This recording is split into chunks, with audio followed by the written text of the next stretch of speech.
Hi, she's Trixie, and I'm Sarah, and this is Our Yarn World, a place we come to share the love of yarn crafts and all that it gives us and we hope it gives you. I can't say this. We're on episode 202 today, and we're on the 6th installment of the craftiest time of the year. Yes. We are down to the wire. Today we're actually filming on the day that this will be going up. Normally we do it 2 days in advance, but this week has been quite the thing. The weather decided to be quite the weather. We live in Michigan, for those that don't know, and we were dealing with a bit of a winter weather advisory issue that kept coming in and out of effect over the last week. For a while we had like snow nonstop dropping. We had lake effect snow that affected us hard enough where we were getting a foot at a time almost. And then the other day on Wednesday we were getting reports that it was going to go from the weather being above freezing where it was going to turn to rain to back below freezing where it was going to turn back to snow, and ice was going to start building on the roads. And so kids were were made to stay home, and it became one of those things where right when you need them not to be home so you can get gifts done or buy gifts or wrap gifts or get things done, it was like, oh, you need time to get things done? What are you talking about? It's fine, right? Find a way to not sleep and just get it done when you're dead. You can sleep when you're dead, sort of a thing. But yeah, so we weren't able to do it on our normal time. So yes, this video is coming to you a little bit later. Normally we upload at a very set time on today, but we're a little bit off. It's all good. We make it work. But because of that, we're only 13 days away from Christmas. It's the 12th today. We are 13 days away from Christmas. Right, but we celebrate Christmas on Christmas Eve, so it's only 11. No, 12. 12. 12. How 12 days. dare you? Why would you take another day away from me? In my head, this worked. Oh, I know. It was still a teenager, and now it's not. Well, I'm just saying. I have been working my butt off, and so have you. And I hope you guys have been working on your projects, too. You need to let us know what you've been working on. We love hearing from you guys. We will be mentioning some tips and tricks today because of some things that we both mutually been dealing with. One of the things is, and this is something we've been talking about more in recent years, especially with someone like me who has eczema or just deals with rashes on the hands or breakouts, especially around cold weather. My hands break out a lot. I also wash my hands a lot. Sorry. So it dries them out. Yes. Sorry, I had the burp coming up. My hands do dry out quite a bit. I have this thing where I want my hands to feel clean before I touch a project. It's because I don't want food or too much oil or whatever it is touching my project when I'm working. I don't like the way it makes my hands feel. My hands, and some of this is just a sensory thing. I want my hands to feel clean when I'm touching a project. Yes.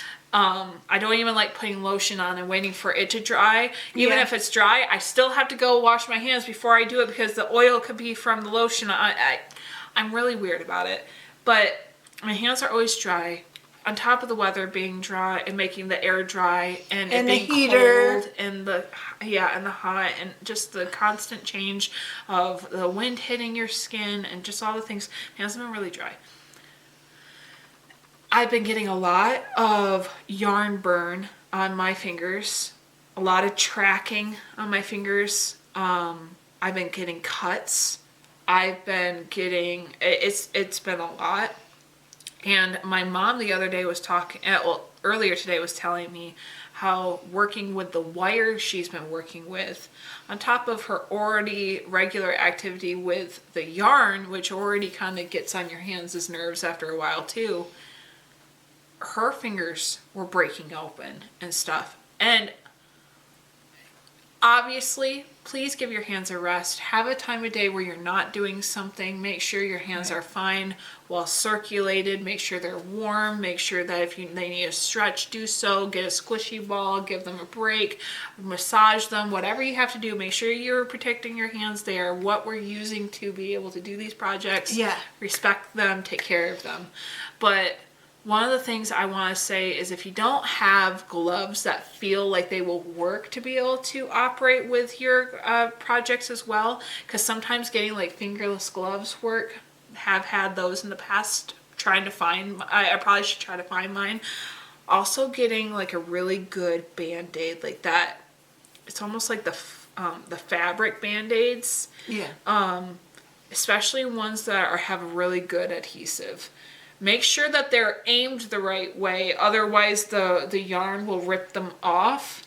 Because so you want to make sure that they're flapped around the right way for whatever angle that you're working on.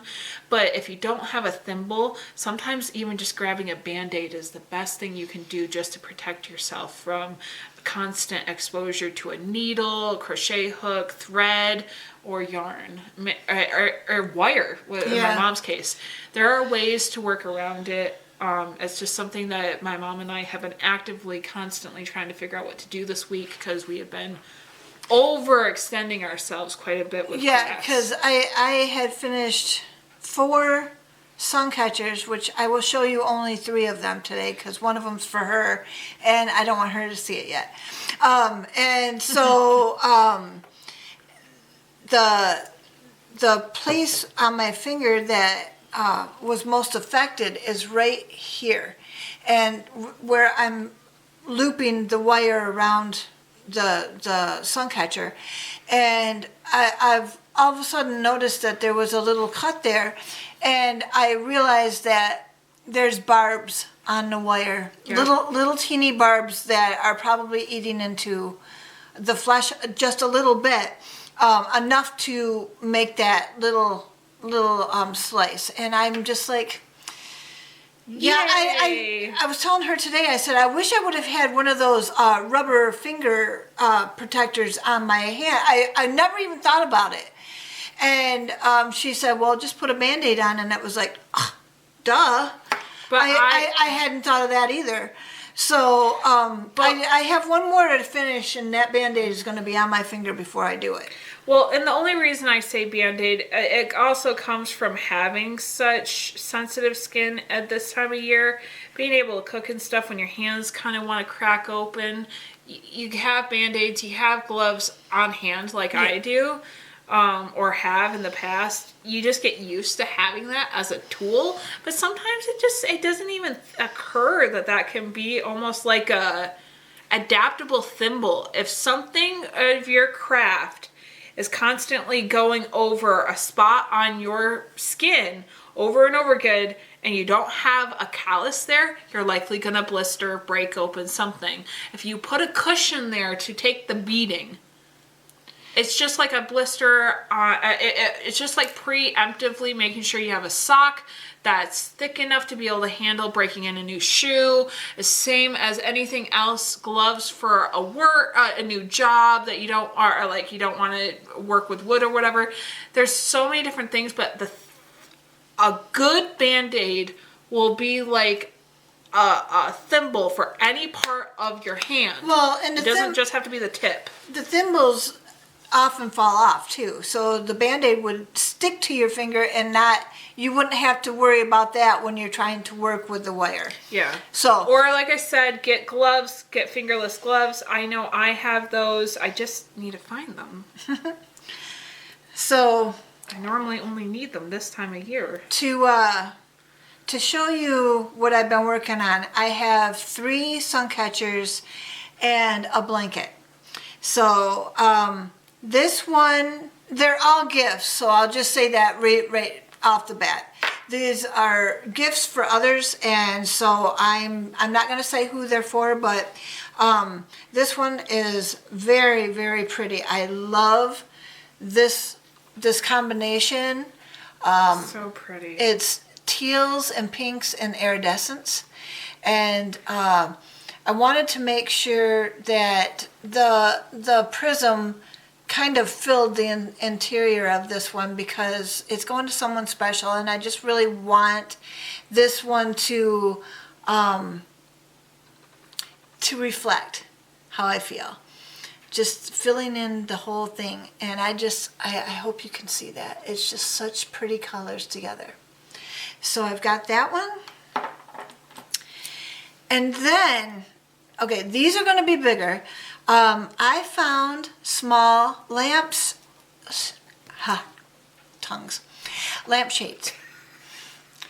And I took them apart. I took the fabric off them, and I spray painted them. And then I worked with them. You're so clever. This is such a cool version of upcycling. I love it. And so this one is Silvers, Pinks, Iridescence. And it's got a little, let's see if we can show you, it's got a little round prism, and I was able to put a little center section. Let's see if I can get it here. A center section in there. I've got roses. I've got roses on there. I've got little flowers. This person that's getting this loves gardens, and she loves pink. So I just thought it would be like a little pink rose garden. So that's one. And then the other lampshade one that I made is greens and pinks and iridescence. Also has the circle prism, and it has a little center, let's see if I can get little center beading in the middle here. So it was fun working on these. It's a lot of work. You're cutting wire, you're working with wire, you're working with the beads, you are securing the beads after every bead. You have to secure them to make sure that they're going to stay on, so that you can work with the next bead.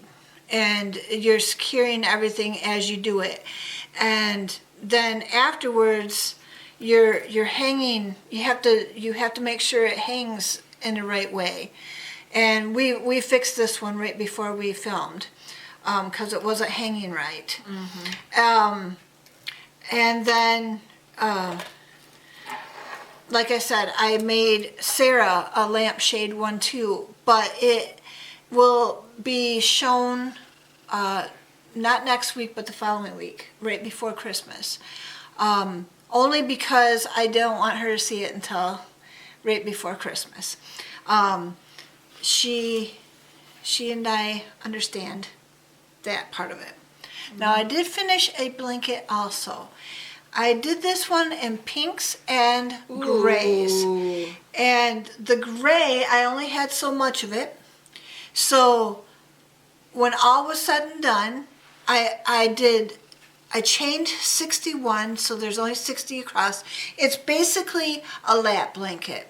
Now when it was done, from the floor, it came up to about here. So it's almost as tall as what I am, but it's more a lap blanket. You're sitting in your chair, you want something to cover you. You don't want it bulky. Yeah, so it's basically, it covers you, and then you can put it over your legs.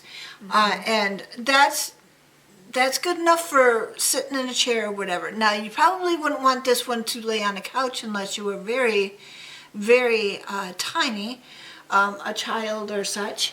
But for a grown adult, it probably would not cover you all the way. But sitting in a chair, it should do a fine job. So it's pinks and gray. Now this is doubled. I have it folded, so it's doubled. Sorry, it's down so I can help you. No, it's okay. It's two yarns worked together, two 4-ply yarns worked together in a 10mm hook with a half double crochet. You used some pretty cool yarn there. Yeah, and it's gray tweed with So cool. pink. That's such a cool So yarn. it's like a baby pink or a very pastel-y pink. And then I went into a medium pink and down to a darker pink. I love that color combo. It's such a nice color combo. And I did it until there was none of the gray tweed left, because that's when I knew I would be done. I didn't want to go any further than that and use any other yarn with it because it wouldn't look the same. Mm-hmm. So, and I think I know who this is going to. Somebody who likes pinks. The neighbor up front. Oh, gotcha. And so I will put that in with the box for the neighbors. I have stuff for Christmas for them, and now Mama's got one too. So it was so neat the other day when the kids all had their snow day. I ended up having to go out yesterday I had to go mail some stuff for eBay. And I went by, and I never even saw it until I came back, and I saw the snowman in their backyard, carrot nose and all. It was so cute, and I thought, those kids were out there busy on that snow day. So these parents are very, very good at finding stuff for their kids to do and just having a ball with their kids and finding all this fun stuff. And they went to the same place you guys took the kids, the light show. Okay, yeah. They went there and, making snowmen and having a cookie baking day and all the stuff that I've been seeing on Facebook that they do with their kids. And I just think it's so fun that when parents enjoy being parents. Yes. And these people do. And so we were praying for a good family to move in up. We live in the back property behind where my mother and father-in-law used to live. We share a driveway with it. And when they passed on, we prayed for a good family to move in there that would just be, they would respect our privacy, but they would also be very kind and loving and everything. And oh my gosh, we couldn't have gotten a better family than their neighbors right now. They're awesome. And they really are. And they're so friendly and so kind. And so we're very blessed. But, so what are you working on? Okay, well, first off. Or what have you done? Should I? No, just a minute.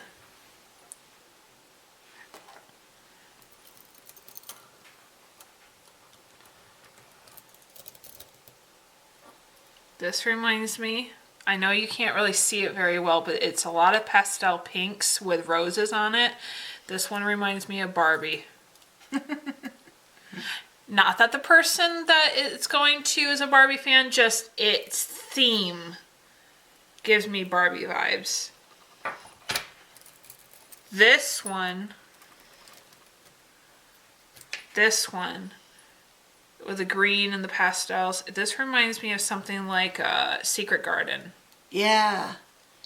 Yes. That's what that gives me. Yeah. This one makes me feel like Mermaidia or like Ariel or something. Like I would say more Mermaidia, Fairytopia, Barbie, like that whole theme of like that teal with the pink. Mm-hmm.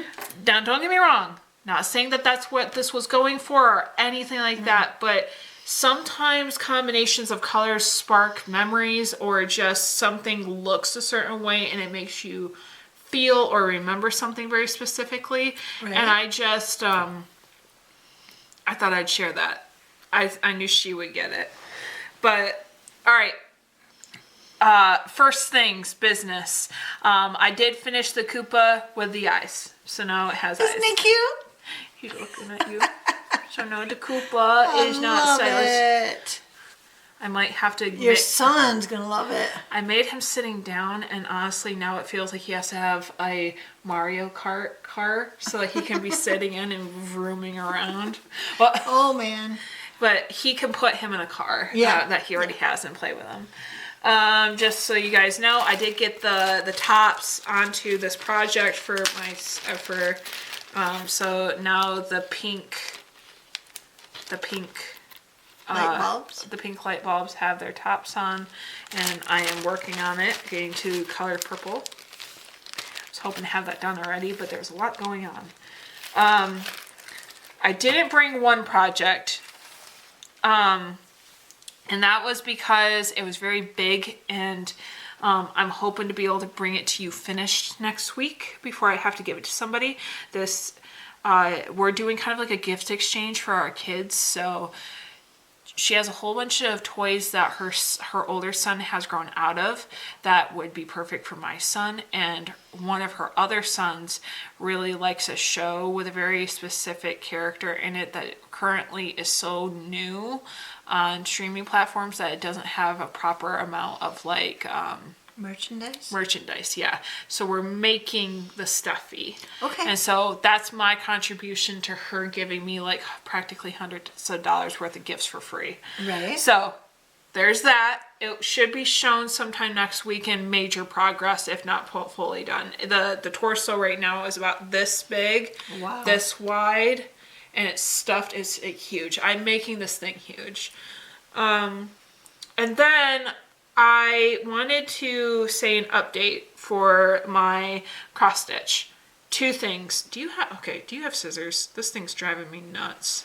Yes, let me go Sorry. get that. My It's okay. Band-Aid is tearing apart and there's like a thread That's how on much it. she's using it. Okay. So I showed you some of my already set patterns that I had transferred from online onto grid paper to be able to make myself a pattern. And I had been making them. So last week I had a friend's miss that happened, and I cannot. How many Hollanders does it take to be able to cut a Band-Aid strand? These two. Sorry, that's an ongoing joke that my grandmother used to say whenever we were in a weird situation or kind of like an embarrassing situation. The icebreaker for her was always, how many Hollanders does it take to be able to get fill in the blank done? And it's always the amount of people that are just in this big pile trying to figure out how to fix this thing. And we'd all laugh about it. So I had a friend's miss, and I wanted to be able to make sure that I brought some quality gifts to them, but of course I'm kind of tight right now financially with vehicles being the way that they are. And So Christmas coming up. Yep. But the reality is I don't have a very big Christmas budget, so I'm buying a lot of used books, I'm buying a lot of used stuff, or I am gently used stuff, or I'm doing this sort of like homemade style thing. So with them, I got two things I knew that they were going to like. So one of them likes Pokemon enough to be able to have a favorite Pokemon. And one of them likes a favorite video game like I do. But her favorite character is a different one than mine. And so what we did was they have pixel art, those two things. Because they're both of them have video games to them, obviously. Pokemon used to exclusively be more like a card game, but now it's transferred over to being video games for a while now. So they have like that pixel art that was already available for me to transfer. Then with the other one that I'm doing, the video game, they did have pixel art of those characters based off of parts of the gameplay, having already pixelated versions of those characters in the game. Wow. So that worked. And what I did was I made them, and I'll show that part to you. And I was really proud of myself because I really had to do this really fast. I was really busy. So with this, this is the Eevee that I made, which I don't think I did too bad on. So cute. And then this is the Foxy I made. This is from Five Nights at Freddy's, which is a video game. And then what I did was I cut them out and I put it back on them. And this is when I really realized that what I wanted to do for the kids for Christmas was really going to have to be simplified, because putting the backs, the fleece or the felt backs on were not as simple as I thought they were going to be, because when I was cutting down to it, you'll see it goes threadbare. Yeah. And I was like, well, I really need to protect this. So I couldn't make it the keychain the way I wanted it to. But what I did was I protected it as much as I could. I tried to protect the back of the cross stitch as best I could. And what I did was I just wrapped yarn around my 4 fingers. I made a puff ball and I squished one side of the puff ball flat, sewed these pictures that I cross stitched onto the puff ball, threaded a yarn through, and made them ornaments for my friends. Oh, come on, stop, light, stop doing that. Thank you. And so I made them ornaments.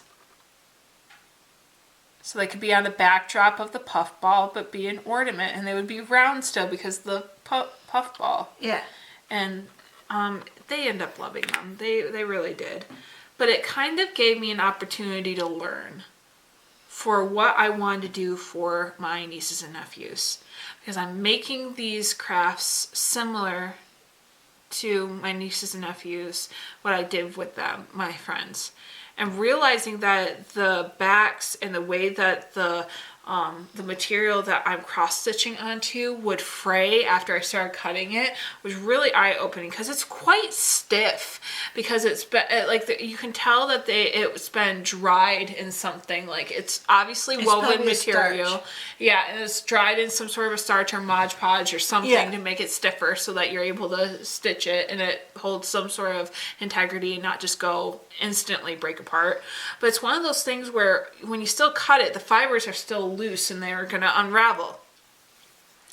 And I really didn't think about that. So I'm trying to navigate that. But I'm realizing that if I take fleece or felt, and I hot glue it onto the back, then I cut it and then I hot glue the end of the sides so that they can't unravel, and then fold it over so it can be like a frame. They should stay okay. That sounds good. And then I can still secure them into becoming a keychain, and still like make a little puff ball for the keychain, and still do some beads to either have the name of the kid or the year that they were born or something as an identifier to who it's going for, and then just keep going. And I think that's gonna work. But I got one of them done, and I did a little horsey. It's so cute. I love it. Is it focusing? I don't know if it is. I apologize if it's being stubborn. Okay, I did a little horse. And right now I'm working on a little kitty cat. I got the cat done, but now I'm just framing it in, because I realized that its odd shape was going to be hard for me to manage, because cutting out the exact shape like I did with the ornaments, that was rough. I was scared that all my work was going to go right out the window. So I'm making it a box so it's easier for me to be able to glue the backs onto. Yes. And work with. And I figured that it would keep the picture inside protected, that if something on the outside got harmed, the picture wasn't just going to immediately unravel. Yeah, and it looks good in a frame. Yeah, so I'm working on that for all of them. I'll finish them all up, and hopefully next week those will be done. And then I can work on just making the collage, like such as making the puff balls and everything, and then just assembling everything and just having those parts of the gifts done. I want to get the Yoshi done. The second gift for my son, I need to get the hat done for Olivia. And then I was thinking the same hat design, but doing it in red, green, and white for me for a Christmas hat this year to walk around in. So it'll be kind of like a piggy tail Santa hat. Yes. And I have several other homemade gifts I need to get done. So it's not, I have to really work through this.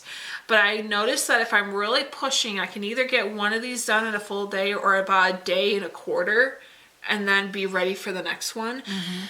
So I practically have Braxton's almost done, which is the shark. I just have to find it. It was in the bag with the embroidery that I was doing for Pat with the paisley. Yeah.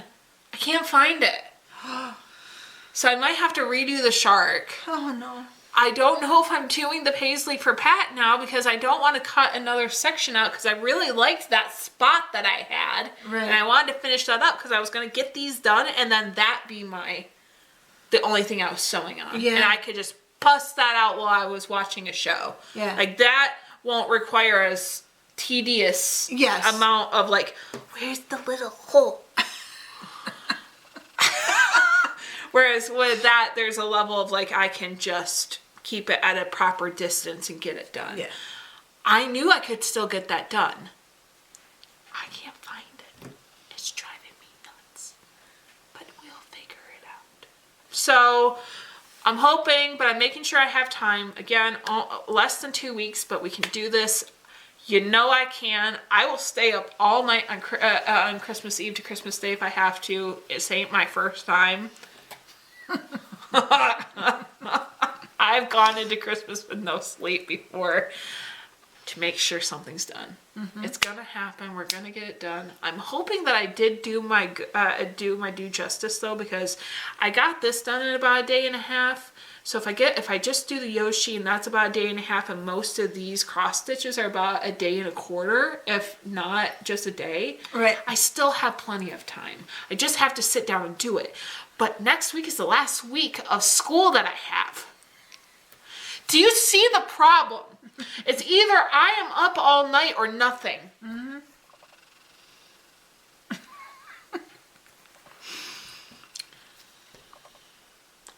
I got this. I will do this. It's just going to take a lot of caffeine. And you know what? It's worth it.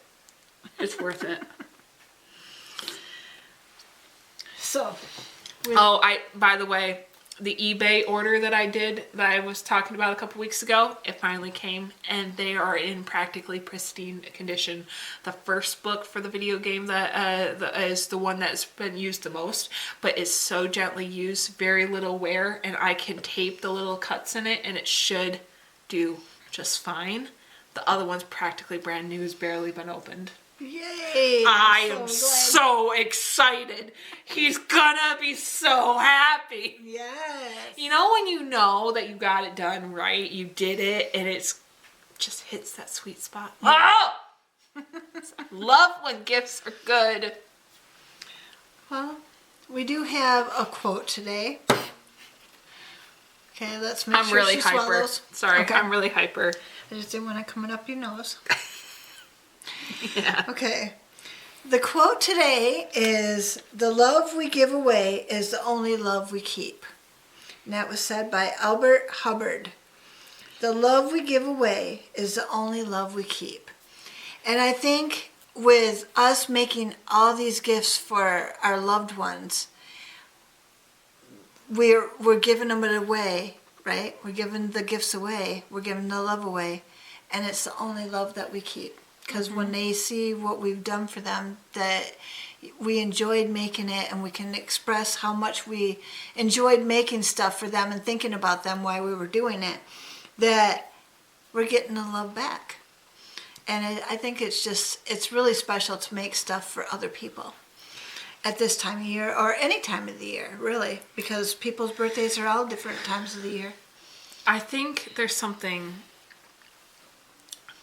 an author that I follow. I cannot remember his name. I do apologize. Hopefully I'll remember next week to mention his name. but he mentioned something about the classic story, Christmas Carol, that I never really thought about. And he said most people misunderstand the meaning of why Scrooge believes that everyone's completely missing the point. Because everyone thinks that he's greedy. But that's not his sin. That's not his burden. When he's telling Bob Cratchit that he can't pick more coal out, he's also suffering. He's not having coal for himself and just denying his workers coal. He's denying himself coal. When he goes home, he's not eating a big meal. He's eating very little and not that great of a meal. He's living like a pauper, believing that if